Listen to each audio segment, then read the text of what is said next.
So can you raise this blind right?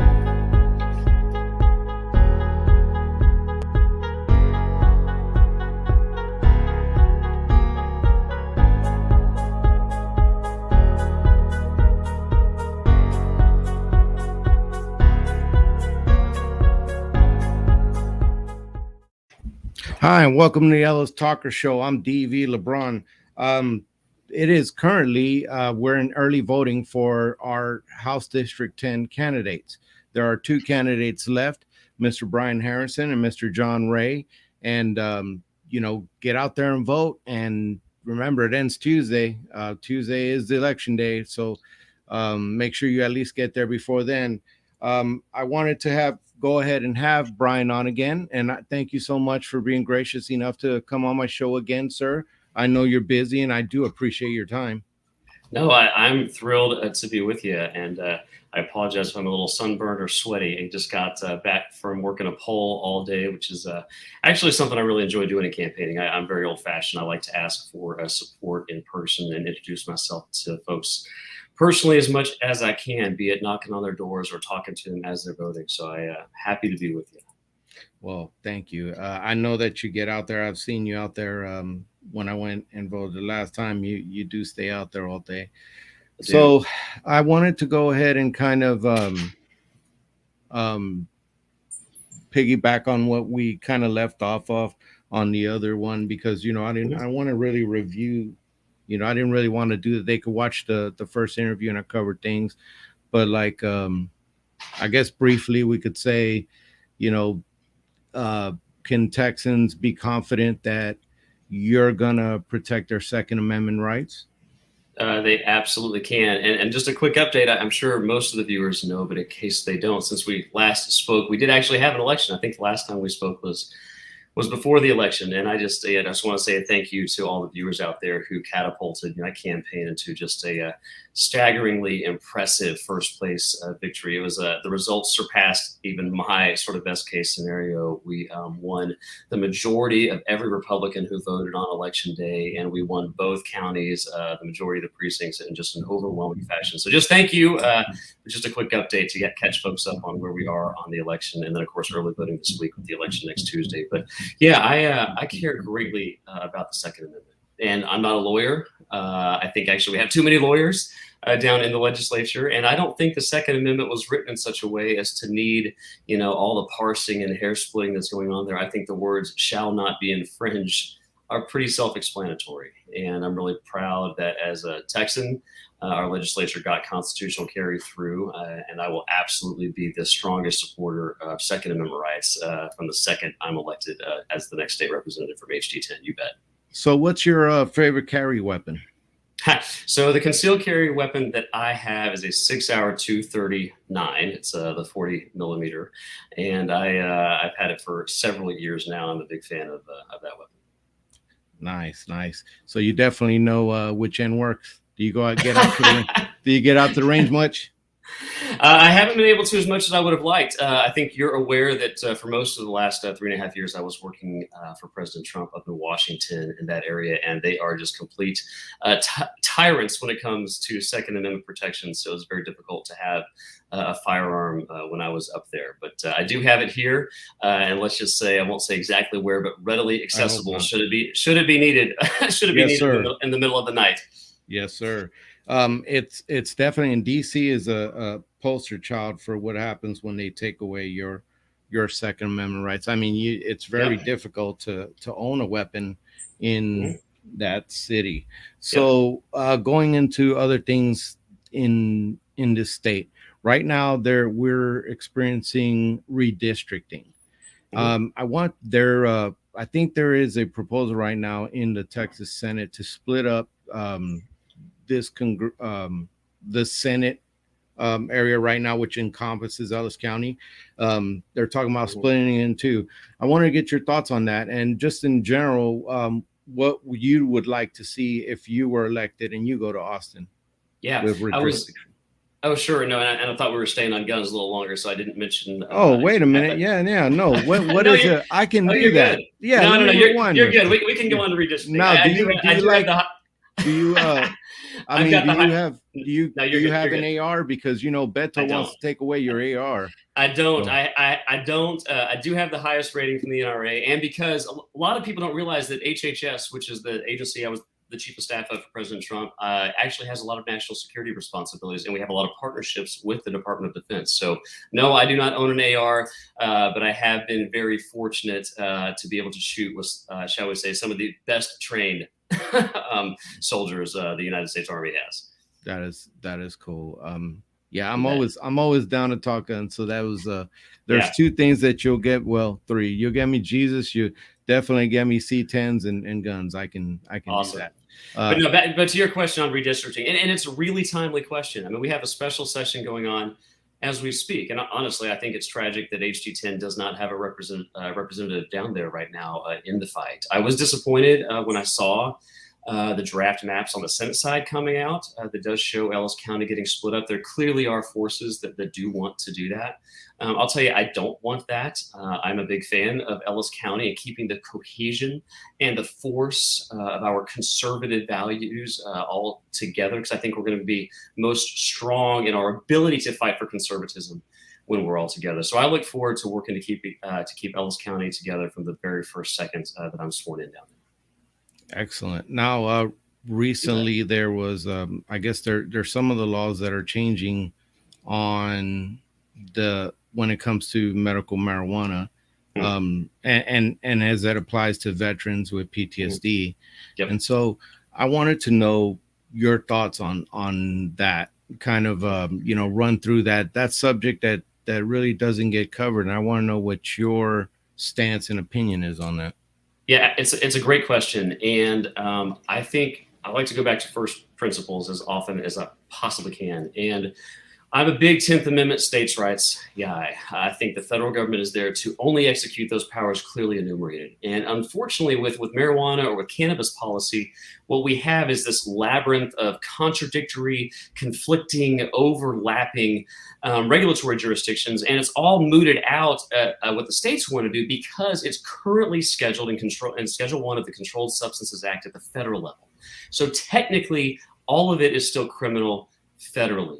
But of course, we don't have that. I mean, we have the vast majority of states now allowing some type of legalization, decriminalization regimes. And so I want that brought back to being a states' rights issue. And then I want us as Texans to sit down and thoughtfully consider how we should go about decriminalization type of initiatives, especially as it relates to medical and therapeutic values for cannabis, which we do now know exist because even the FDA, which is one of the agencies I oversaw as the chief of staff at HHS for President Trump, even they have now approved as safe and efficacious a drug for pediatric epilepsy. I believe it's called Epidiolex.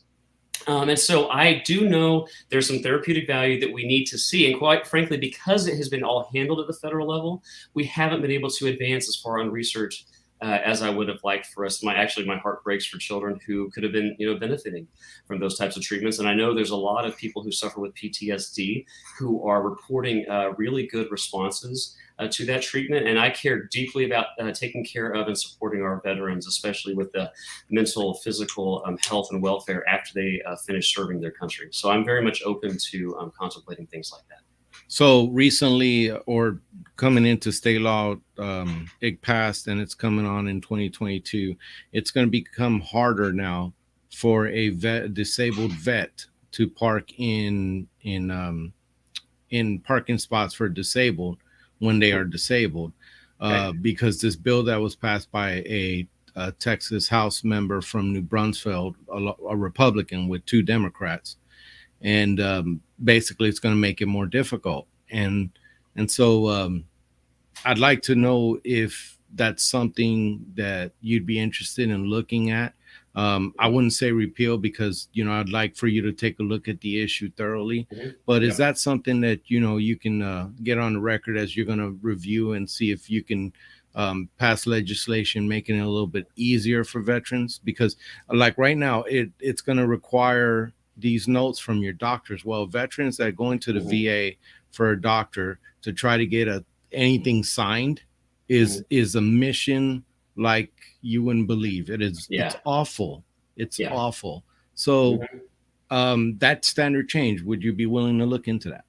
Yeah, I absolutely would. I'm not an expert on the change that you described. I'm aware something happened, and I will 1000% commit to looking at that issue. I actually care a great deal about rolling up my sleeves and getting into the weeds on policy, because that is how you can truly be effective as a legislator. It's how I was truly effective as President Trump's chief of staff at HHS, was getting my hands dirty, as it were, into the minutia of policy. It's why I chose to study and get a formal degree in economics from Texas A&M University. I care about getting things done. I don't care about press release victories, moral victories. I want to move the needle in a way that will benefit Texans and benefit Americans. And I want to have the back of veterans in particular, and not just on the parking situation for the disabled, but also in healthcare more broadly. I mean, I was very proud, to work closely with my counterparts in the Trump administration at the Department of Veterans Affairs on ways to improve access to and options for veterans where their healthcare is related, because the VA works really well for some, but for some, we all know it absolutely does not. And just because the government is going to pay for a good or a service, in this case, taking care of veterans, which we absolutely must do, it doesn't necessarily follow that it must be exclusively provided by the government. So I want to expand healthcare options, including some private options for our veterans, if that's what they and their doctor think they need. That is wonderful. Definitely, those things help. The Texas is pretty veteran friendly. I gotta admit that Yes. Texas does a lot of things for vets, and as a vet, I'm very grateful. I know my brothers and sisters in arms are as well. One of the things that, if possible, that follows on CJ reform, on criminal justice reform, and we'll kind of touch on that in a minute. When it applies to veterans, as you know, PTSD changes the brain. Chemically, it changes the way the brain processes and responds to everyday events. And so when they come back from places like Afghanistan and Iraq and get any trauma, their brain is rewired to fight or flight. So some of the processes, your processes happen in your frontal lobe, and PTSD kind of goes into the action mode instead of your processing. So anyway, a lot of vets end up getting in trouble. A lot of them, they want to dull the pain, so they're drinking and they end up with a DUI. They should pay their debt to society in that, for that particular offense. However, now there are these things called veterans courts where they can go there and they can actually, if they do this program and they go through this program, they can come out and have eventually their record expunged. They don't end up with a charge and a record on there, and it's up to DAs and stuff. But I'd like to know if that's something that you would support or look into, maybe making it more readily available in Texas through a legislation. Yeah, I'm very open to exploring that. Obviously, with any kind of change like that, where the rubber meets the road, I mean, there's going to be some questions about the details and the way it's worded, but never wore the uniform myself. My father was a veteran in the United States Navy as a young enlisted guy. I Awesome. did, however, have.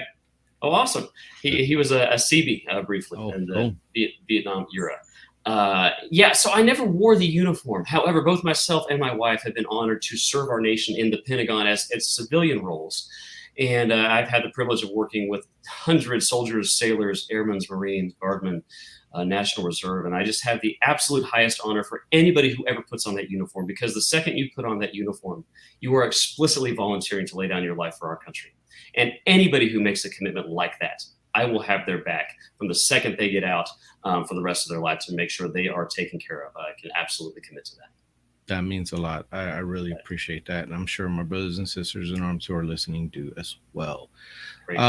So going into, just to finish off with criminal justice issues, transitioning or reentry into society, there has to be some grace if they've paid their debt to society. Now, I know that there are some crimes that are just so heinous but for those that are not, have you had any kind of ideas where the Republicans in Texas should go when it comes to criminal justice reform? Yeah, it was something that the Trump administration took very seriously, and I'm very proud to have served in an administration that did take that seriously. The 90s and then the tough on crime era and some of the three strikes you're out policies.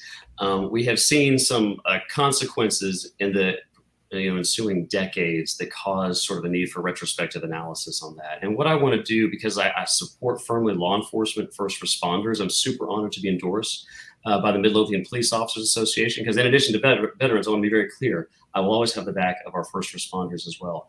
But I want them focused on, the core of their mission, keeping our communities safe, keeping violent offenders off the streets, making sure that DAs and, prosecutors are actually prosecuting crimes that are genuinely violent. But like you say, I mean, there is something inherently just in terms of punishment fitting the crime. And I want to make sure that we're focusing our resources on those things that through the use of empirical data and retrospective analysis show actually lead to safer streets, safer communities, and less violence for our citizens here in Texas. Excellent. Excellent. Now, kind of getting into current issues, since we're into the protection of the public and stuff.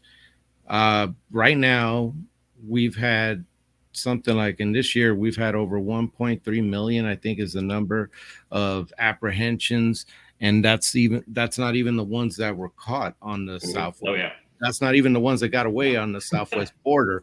I have friends who are Border Patrol and CBP, and they are ran ragged. Their morale is awful, and they're looking to jump ship.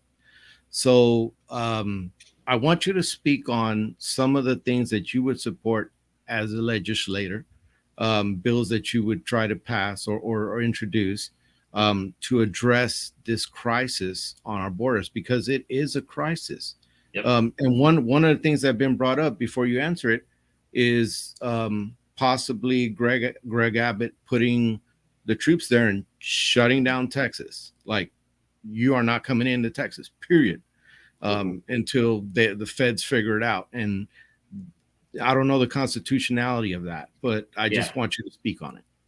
Happy to. It's an issue I have a lot of passion around. It's an issue that I was intimately involved in for my years in the Trump administration, because HHS is one of the few relevant immigration agencies. All of the illegal immigrant shelters that you see on the news every night for illegal minors, those are all HHS facilities. So I was working very closely with everybody at the White House and DOJ and Homeland Security to help President Trump create the most secure border in the history of our nation. I mean, everyone knows famously President Trump took building the wall seriously, Remain in Mexico policy, and then our piece at HHS, where I was the chief of staff, is we used our public health authorities after COVID to allow for immediate deportation of illegals. And that combination of policies created the most secure border in the history of the United States. I'm so proud of that accomplishment.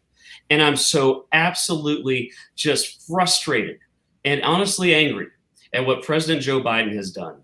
President Joe Biden, in order to have a secure border, all he had to do was nothing. And look what he did. He created this public health, humanitarian, national security, economic crisis on our border, and he did it on purpose. I absolutely believe he did it intentionally. There's no way you do this on accident. And I think that although I am a small government guy who believes in the 10th Amendment and don't want the federal government doing a lot, it is one of the few enumerated powers under the Constitution given to the federal government. But unfortunately, what we have learned now is we cannot rely on that. So I will be the strongest voice in the state legislature for securing that border again. I helped President Trump do it one time. I will help lead the charge in the Texas legislature. And I think we are unfortunately in such a dire situation that the state of Texas is going to have to do this on our own. I don't think we can sit around and wait for Washington to do it. We're the most impacted. We're on the front lines. It's our communities being destroyed, ravaged, violence, crime, all of that. And so I think we need to reprioritize some resources, and I think we need to secure that border ourselves. I think it can be a combination of tactics. I think we can have walls in places. I think we can have fencing in places. I care a lot about eminent domain and private property, so there's probably technological solutions we could employ, as well as the Guard. But I think it's time the state of Texas says we're tired of waiting on Washington. We're going to secure it ourselves, and I will work tirelessly to do that. Article 4 of the Constitution states that the federal government, it's the federal government's thing to protect our republic, a republican form of government, and that they are supposed to protect us from invasion, and general kind of danger. Right now, we don't know who's coming over the border. No, we So, don't. just, We don't. I know that you kind of thought, would you support Governor Abbott closing the border? Absolutely. And you're 100% right, DV. We have no idea who's coming. The percentage of apprehensions as relative to every border crossing is tiny. We know this, and we're still warding off a pandemic here. It's the worst possible time to have this disastrous open border policies, and I will work to secure that border again, just as hard as I did when I was working in the Trump administration. So you were in HHS, so you understand how the gears of government work when it comes to the health system. One of the things that have happened since COVID is that somebody figured out that for health purposes, you can weaponize the health services in this country to make people do things or make businesses do something, or just basically a lot of control. And I've heard about this this approach being used on guns. Now I'm seeing it used on all this as far as COVID and how it's implemented, and mandates that from government that I find no constitutional standing in it. I'm not a lawyer, but I wanted you to speak to that because you were in HHS, so you understand how the government, the federal government, can use health and weaponize it, your health and safety. So can you speak on that? I would love to, and it's a great question. And let me go up to a higher level real quick and then come down to the particulars here, because we have not witnessed a more disastrous first 8 months of any president than we've seen under Joe Biden. Look at what he did on our energy sector with Keystone XL pipeline, destroying energy jobs. Look at what he's doing, turning funding back on for the abortion industry. Look at what he did to the border, like we're talking about right now. And everything he's done, these COVID mandates, everything he's done has come out of the executive branch, various cabinet departments. Not one thing I mentioned came out of Congress.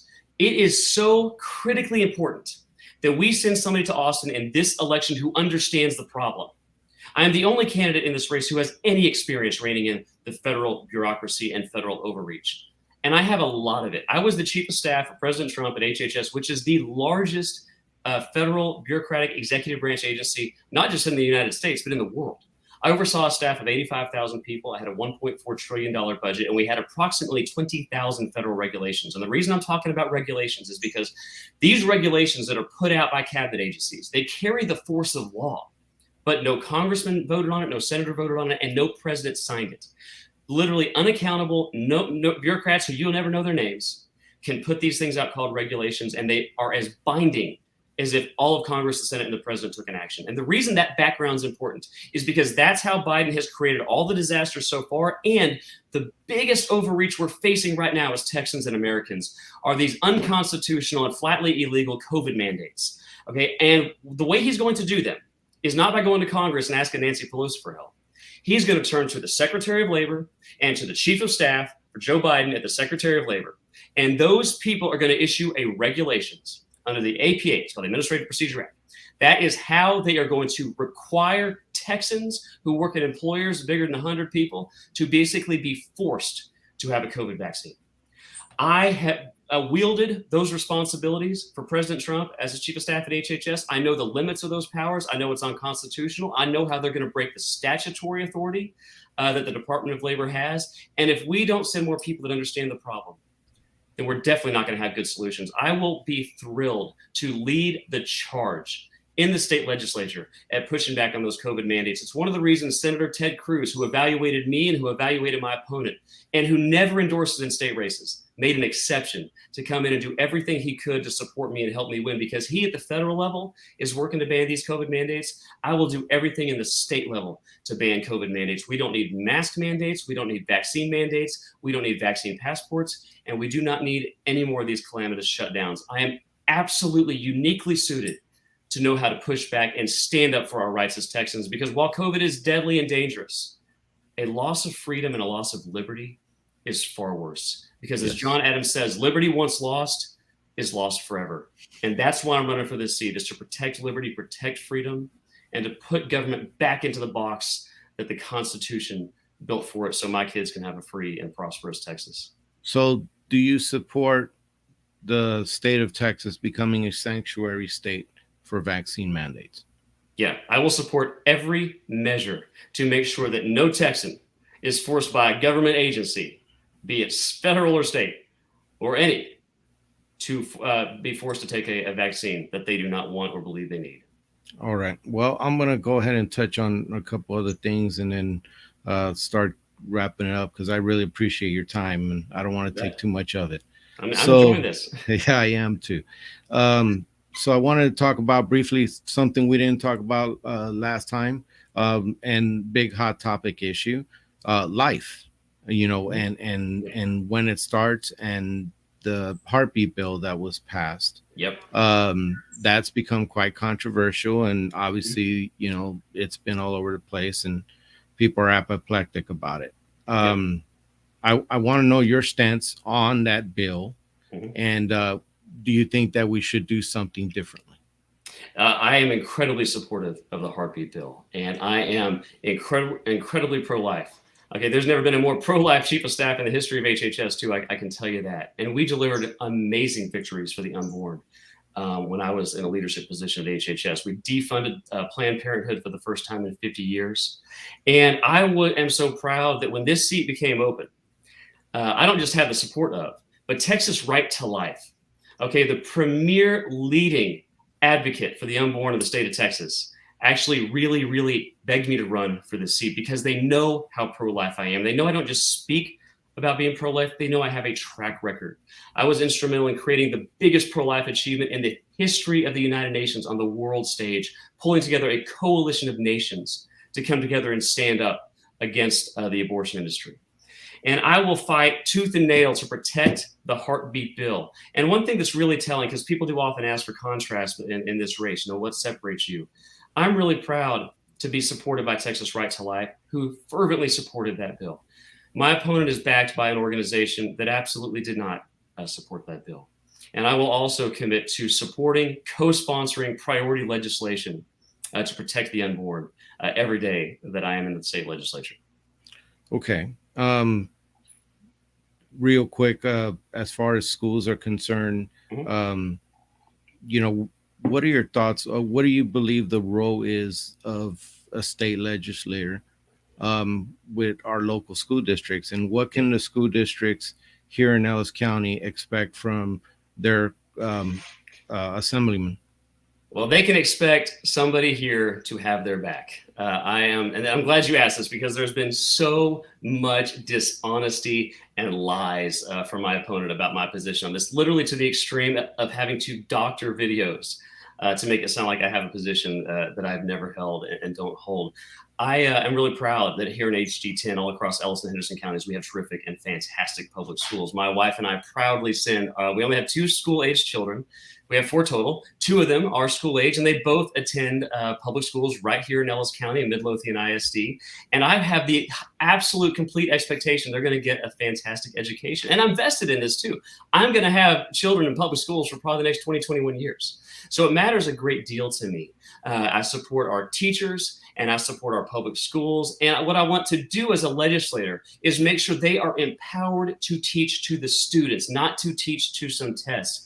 I want to keep liberal indoctrination out of the classroom. I completely oppose CRT, critical race theory. I'm so proud to be the only candidate endorsed by Respect Midlothian, who's working to keep liberal indoctrination out of our schools.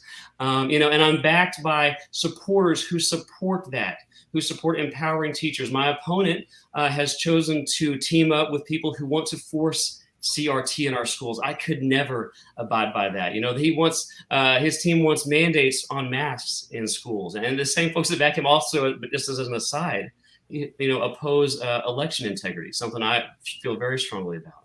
But I want to support our schools. I also want to empower parents. My view on education is nothing more, nothing less than the exact view of the Republican Party of the state of Texas.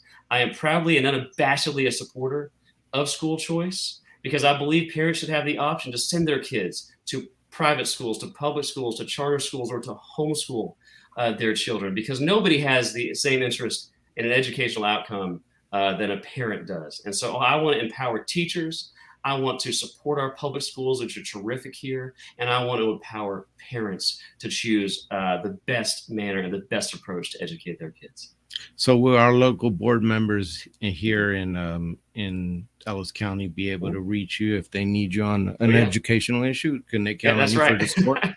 They absolutely can. And in fact, here in the city of Midlothian, where my kids go to school, I'm the only candidate who has been endorsed by local city council members. And I'm very proud of that. And like I say, respect Midlothian. I just want to, I want kids across the state of Texas and here in HD10 to get quality, high-level educations that can prepare them to deliver goods and services the second they graduate from high school. And that's what I'm committed to doing. Last topic. There was a big issue with the big freeze. There were a lot of people who died. There were a lot of people who suffered. It was a very bad time for many. I was more fortunate than others, but it was a bad time. It was really cold and people had no power. When they started looking into it, there was a myriad of things that went into it. How focused will you be on addressing the power issue here in Texas? I'll be very focused, and it was something that absolutely impacted me very directly. I had just come back from working for President Trump when this happened. I thought I was leaving the cold weather behind, but I wasn't. My wife and I moved right back into the same 147-year-old farmhouse we were living in before running our small business from here. We just had some renters in it for a couple of years while we were working for President Trump. I come home and thought I was going to be greeted by some nice Texas winter, and instead we got snowmageddon here. And my farmhouse had 5 pipes burst. So I care about the issue on a personal level, but also on a policy level. We've got to shore up our energy supply here in the state of Texas. I want to make sure all parts of our infrastructure that need to be designated as critical infrastructure are. And I want us to focus on energy generation because while I am kind of an all of the above guy in terms of energy sources, I want it to be all of the above where it makes sense, where it is reliable, and where they can be competitive on an economic side on their own, absent heavy subsidization. So I want us to double down on the generation side on reliable, proven sources, natural gas, coal, nuclear. And I want to be just to make sure we're not overly reliant on sources that aren't as reliable when you need them, but also would require heavy taxpayer subsidization, such as wind and solar. I'm not opposed to them, but I want to make sure they are competitive in their own rights. Excellent. So I wanted, before you give your final pitch to the voters, I did want to cover something that I have not personally liked, and that is that the campaign has gone negative. I've had the pleasure of interviewing you and Mr. Ray, and Mr. Ray is coming on tomorrow, and I believe you guys to be good people. But I saw this thing about a doctor video. I saw, the things about Azar and you guys gonna be fired. And, I'm not directly correlating this to Mr. Ray. I'm not saying that. I'm just saying that these things have flown across, and there's things that's flown across back to him. And I just kind of wanted to get your thoughts on that briefly. Yeah, my thoughts are that I'm absolutely sickened and disgusted by it.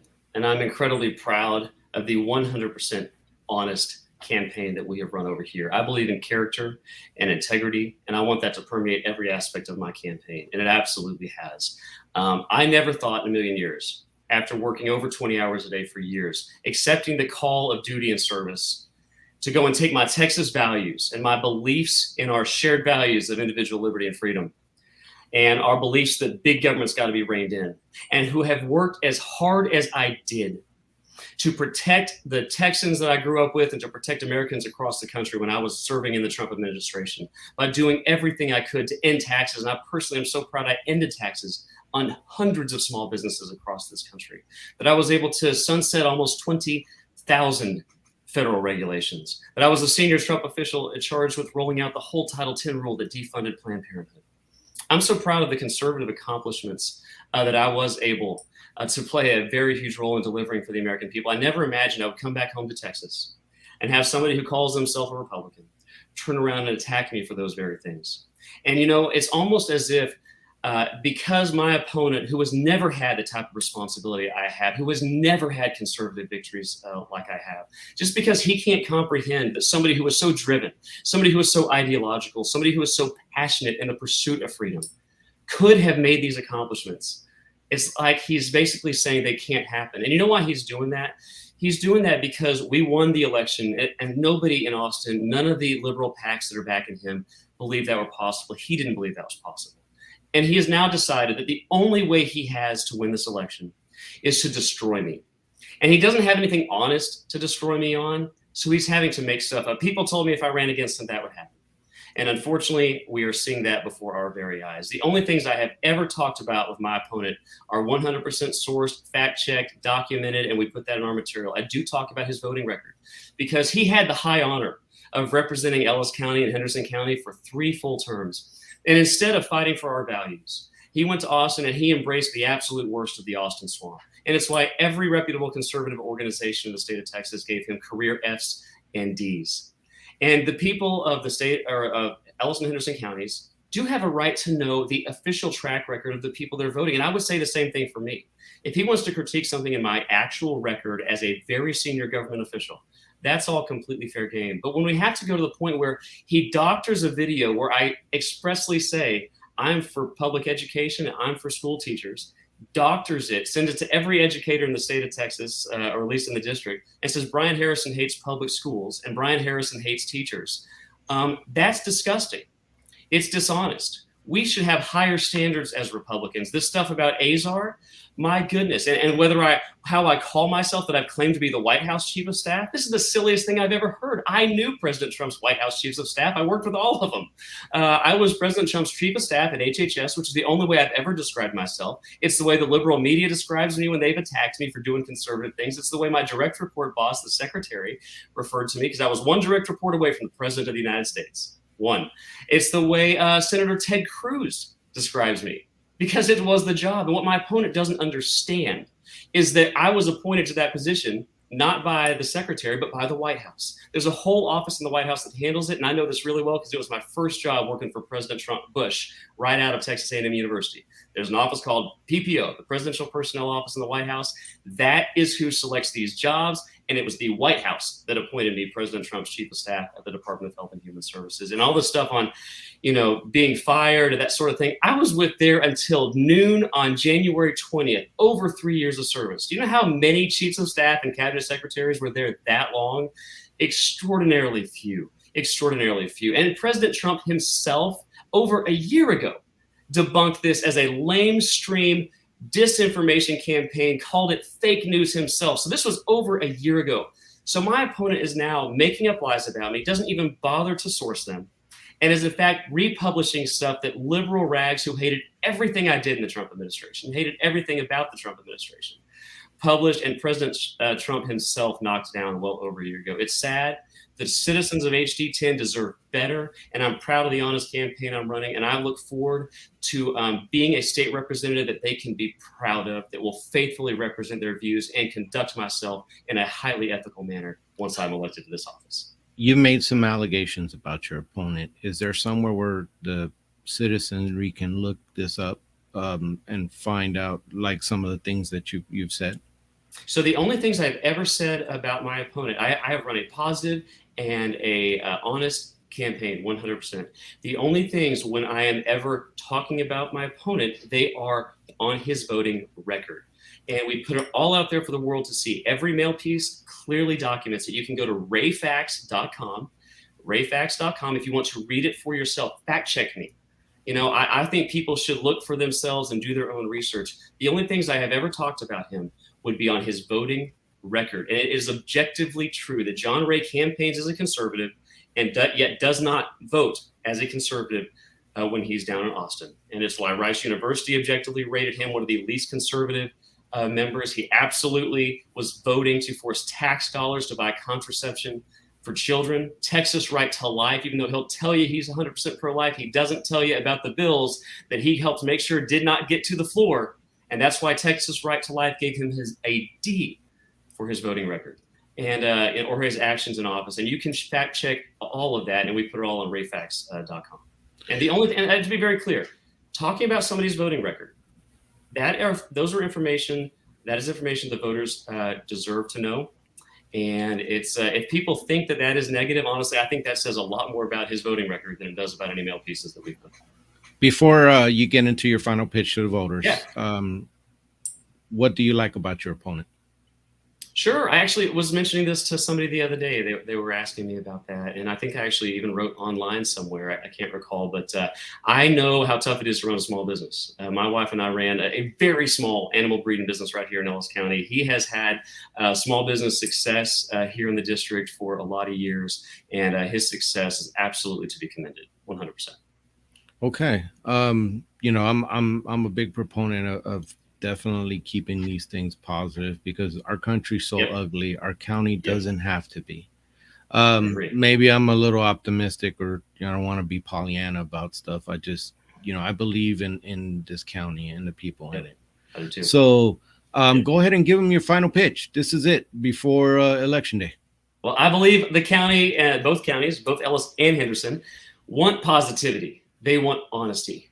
They want high ethical standards, high character demonstration in their elected officials. And that's one of the many reasons I believe we're going to win this election, because that is how I'm going to conduct myself.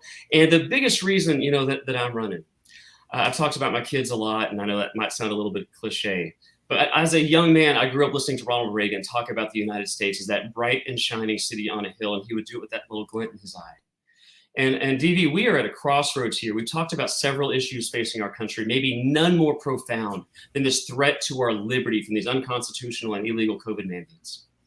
There is not one right that is secure. There is not one liberty that is safe. There is not one freedom that we can take for granted. And if we don't send people to Austin who are willing to say, we understand the problem, we're going to work on solutions, and are willing to roll up our sleeves and fight back, knowing that it might cost them professionally, it might cost them friendships, it might cause the liberal media to attack you. And I will say this as an aside, if you ever have any politician tell you they're a conservative fighter, but they've never been attacked by the liberal media, they might not be telling you the truth. I've been attacked by every liberal media outlet in the United States of America. I wear it like a badge of honor. I've been the butt of late night comedy shows. Okay, every major media outlet has come after me, and they only do that if you're effective.